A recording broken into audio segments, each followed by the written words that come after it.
Episode 02 of 1001 Stories of Finance. A Wake Up Call. The Sunday sun filtered through the curtains, but Ray felt none of its warmth. He sat up slowly, groggy and uneasy, the silk of his pyjamas uncharacteristically cold against his skin. For a moment, he simply listened to the hum of the air conditioner, the distant traffic, the silence that felt heavier than it should have. He reached for his phone and dialed his father, straight to voicemail. A faint frown creased his face. Ray tried again. Voicemail. Ray exhaled sharply and tossed the phone onto the table. A quiet panic began to stir. He slid off the bed and started searching his room with growing urgency. Mahogany drawers pulled open, blazer pockets checked, even the side table rifled through. Nothing. No loose bills, no forgotten envelope. The room was filled with wealth, designer watches, framed art, polished shoes, but it felt strangely barren. Ray dropped back onto the bed just as his phone buzzed.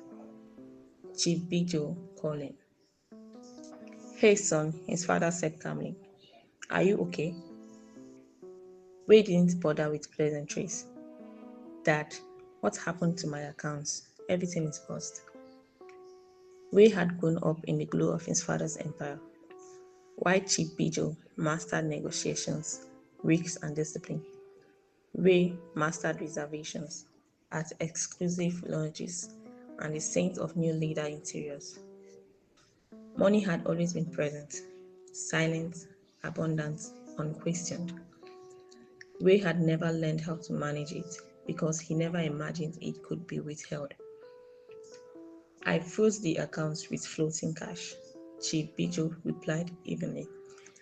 I'm redirecting those funds into a new project. They will remain frozen for now. Ray sat upright.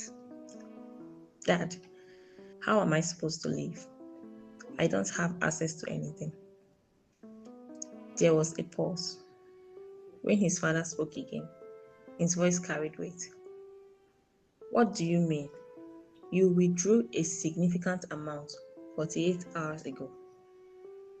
It's gone, Ray said, defensive now. You know how it is. Money goes fast. Exactly, Chief Bijo said, his tone firm, deliberate. That is the problem. Money should move with intention, not disappear without command. I worked so you could live well, Ray, but access without wisdom is a liability. The silence stretched. Then his father continued, slower now, teaching.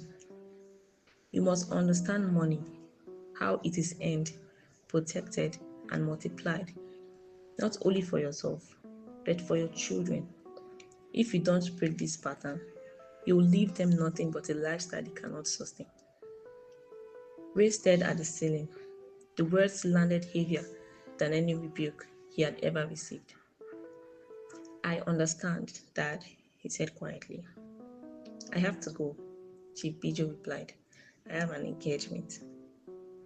Wait, Dad, just some cash, enough for the week. I don't have much liquid cash available, his father said. Not unkind, but final. I'll see what I can do.